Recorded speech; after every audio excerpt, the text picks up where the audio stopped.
السلام عليكم، ان شاء الله تكونوا كامل لاباس. نتوما تشوفوا في الفيديو تاع اليوم. مرحبا فيكم في وصفه جديده. كما راكم تشاهدوا اليوم عندنا بوراك تاع العجين ولا لي شوسون. هذه الوصفه شابه بزاف، انا دائما نديرها. يعني هذا البوراك يبقى خير من البوراك تاع الديول، سورتو في رمضان. نديره بزاف. هذا البوراك يجي خفيف ويجي فارغ زعما من الداخل. نخدمه انا بالعجينه تاع الصابلي. يجي شباب بزاف. دوك تشوفوا معايا طريقه سهله بزاف. نبداو بسم الله في المقادير وطريقه التحضير. هنا عندي رطل تاع فرينه. انتم تبغوا ديروا نصف الكميه، تقدروا ديروا غير نص رطل برك. درت معاه شويه تاع الملح وربع مغارف كبار تاع زبده. انا ما عنديش ميزان. هادو 4 مغارف كبار. تنجموا تقول واحد النص رطل تاع زبده، هكا باش تجيكم الفرينه مع الزبده. يعني بريسك زعما كيف كيف، يعني توالمها نص رطل مع رطل. دايما نقولوا حنايا رطل مع نص رطل، راكم فاهميني، باش العجينه تاعكم ما تجيش طريه طريه حتى تفتت وما تجيش تانيك قاصحه. كما راكم تشوفون ندخلوا هذاك الدهان مع الفرينه مليح. نبسوها هاك شغل قاعد ندخلوا هذاك الدهان، ما يوليش كامل يبان الدهان مع الفرينه، يوليك شغل خليط متجانس. نخدموها كيما لاباط صابلي عادي، كيما نديروا هذوك لي طاخت تاع اللي نديروهم بلاباط صابلي. كيما راكم تشوفوا الدهان قاع ندخل في الفرينه. عفوا. شوفوا يولوا هنا كيما الرمله من تتشمخ، يعني تكذب روحها. وهنا عندي كاس تاع ما عادي من الحنفيه. زيد غير بشويه ونبدا نلم، يعني نلم برك العجينه.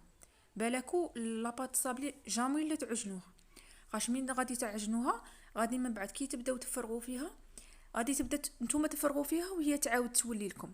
يعني العجينه تاع الصابلي جامي لا تعجنوها، غير لموها برك. وهنا الماء بداو تزيدوا غير بشويه بشويه حتى تتحصلوا على عجينه متماسكه، ماشي طريه طريه وماشي قاصحه قاصحه، يعني مليحه. هنايا انا درت كاس قل ربع هكا، بقى لي واحد الربع تاع كاس تاع الماء ما استعملتوش. يعني العجينه تاعي كانت ماسكت وكل واحد والفرينه تاعو. شوفوا هنا بقى لي واحد ربع كاس تقريبا. دروك نخلي لاباط تاعي تريح في الفريجيدار قد ما نروح نوجد الحشوه تاعي. نديروها في بابي تاع سيلوفان. كما تشوفوها العجينه هكا تجينا القوام تاعها تجي طريه ما تجيناش قاصحه. كما تشوفوا كي ندخل صبعي هكا في العجينه يهود، يعني تعرفوا العجينه تاعكم اللي مخدومه على. هنايا راني ندير لها في السيلوفان باش ندخلها تريح في الفريجيدار. هي العجينه تاعكم كل ما ريحت، يعني هي ما تسحقش تريح بزاف، غير قد ما تخدموا الحشوه تاعكم وتخدموا بها. يعني كل ما تخلوها تريح هكا ملي تجو تفرغوها ما تعذبكمش في الخدمه.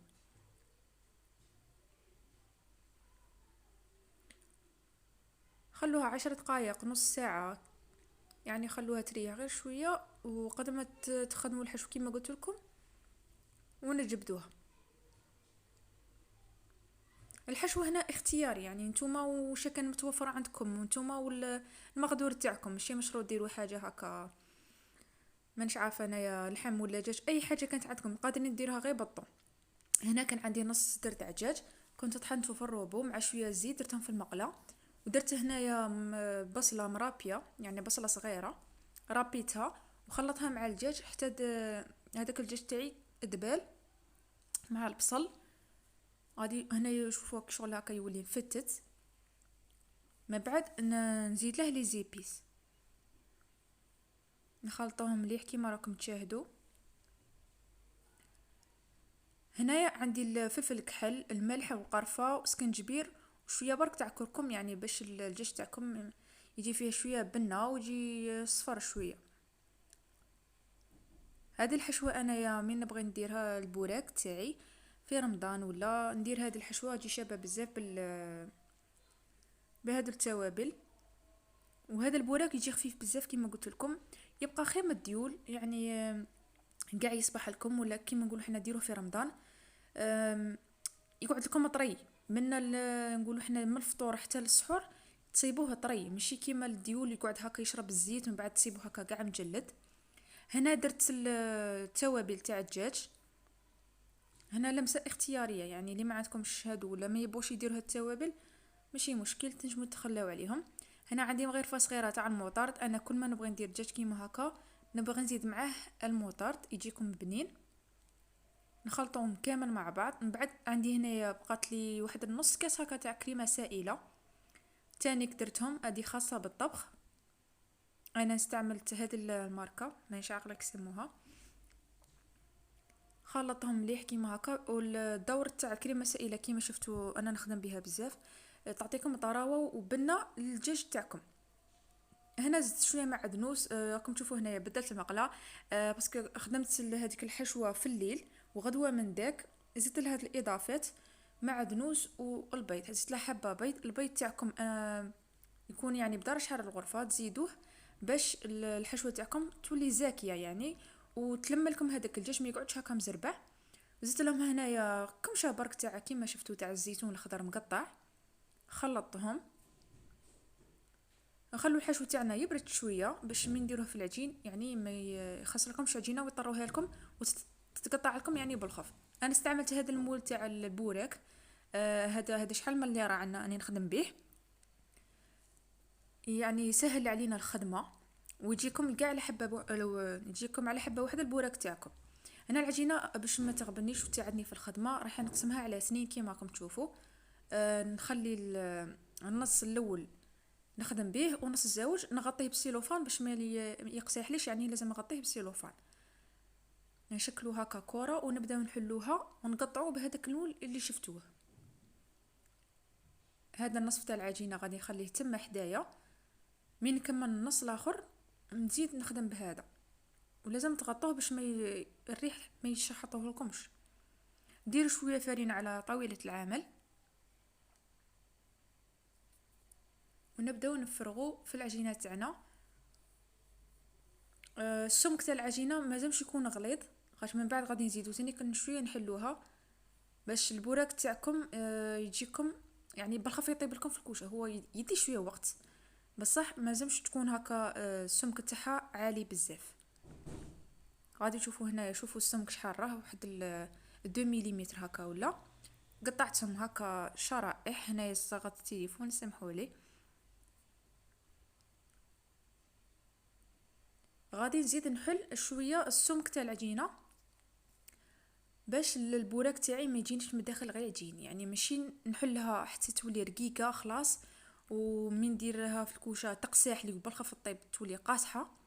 لا، نحلها غير شويه برك باش الطيب لي مليح، يعني من الطيب لي ماشي من البرات الطيب ومن الداخل من تاكلوها من الداخل تصيبوا عجينه تاعكم شويه خضره. لا، لازم يكون زعما محلوله قياس واحد باش كي تدخل الطيب طيب كاع كيف كيف. كما كتشوفوا حليتها غير شويه برك على السمك الاول. قربتها لكم باش تشوفوا ان شاء الله الطريقه تكون واضحه.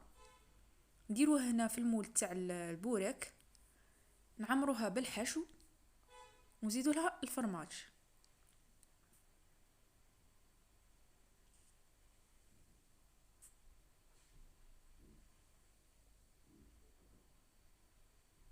هنا الحشو كيما تبغوا نتوما، الشيء اللي كان عندكم كيما قلت لكم فيوندا شي دجاج مانيش عارفه انايا طون بالفرماج. كيما انايا كان بقالي العجين يعني ما قدنيش الحشو، شادرت كان عندي شويه طون وخلط معاه شويه فرماج وخلطهم في رحبه وكملت العجين اللي بقالي. هنايا نضغطوا مليح على العجينه ونتخلصوا كامل من هذوك البقايا اللي بقاو لنا تاع العجين باش نتحصلوا على شكل هكا متناسق. سقموا هكا العجينه تاعنا باش تخرج لنا شابه. زيد نكمل معاكم حبه واحده اخرى. والعجين نقولوا حنايا كاع لا بقى لكم العجين والحشوه تاعكم ما قدت لكمش، كيما انايا كان عندي شويه طون وخلطها مع شويه فرماج ودرته يعني كملت العجينه تاعي. نفردوا العجينه يعني ما قدكمش الحشو باش تكملوا العجين. تقدروا هذاك العجين بيان سور ما غاديش تقيسوه، اش تروحوا ديروه في لي باركيت. انا مرشكم لي باركيت ولا هذوك لي مول اللي يديروا فيهم لي طارتيلات. تقدروا من بعد طيبوهم وديرهم في الفريجيدير ما يصرى لهم والو. ديرهم في قابصه تبلوا عليهم مليح وديرهم في الفريجيدير كي يقعد لكم طريين. ايا وديروهم كيما قلت لكم حنايا من بعد في الكونجيلاتور ولا فريجيدير. كي تعرفوا روحكم ما غاديش تخدموا بهم، من احسن ديرهم في الكونجيلاتور، ومين تسحقوهم غير تجبدوهم برك وتخدموا بهم، يعني تعمروهم بالحشو. ومن بعد يعني ديرهم هكا الحشو، تدخلهم في كوشه يعني غير يحماو برك يكونوا طايبين. انا هاد العفسه كنت نديرها في رمضان بزاف، كي يقرب رمضان ندير نقولوا حنايا نوجد لاباط، هذه لاباط سابلي، ندير كونتيتي كبيره، واحد الرطل ولا كيلو، كل خطره هكا نولي نجبد ونغير نعمرهم برك نصيبهم ساهلين. هنايا كيما تشوفوا الحبات تاعي تاع البوراك راني كملتهم، طليتهم بالبيض باش تجوني هكا حمرين شابين.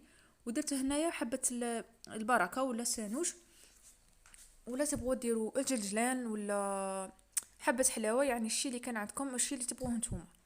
ندخلهم الكوشه يطيبوا، يدوا معنا شويه وقت، ما نشعق شحال داو معايا نتوما يعني، والفرن تاعكم كل واحد والفرن تاعو. هنا جوني شابين ما شاء الله كيما راكم تشوفوا. غادي نقسم معاكم هاد الحبه، شوفوا الله يبارك كيفاه تجي معمره من الداخل وفارغه، يعني العجين تاعكم ما يبقاليش هكا عجين هكا طالع، يعني ما فيه لا خماره لا والو. العجينه هذه تجيكم طريه شابه بزاف.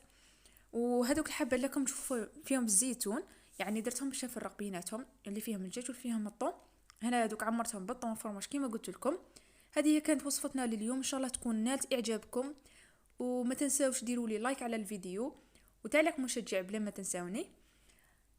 نتلاقوا في فيديو جديد، نترككم في امان الله وحفظه، والسلام عليكم.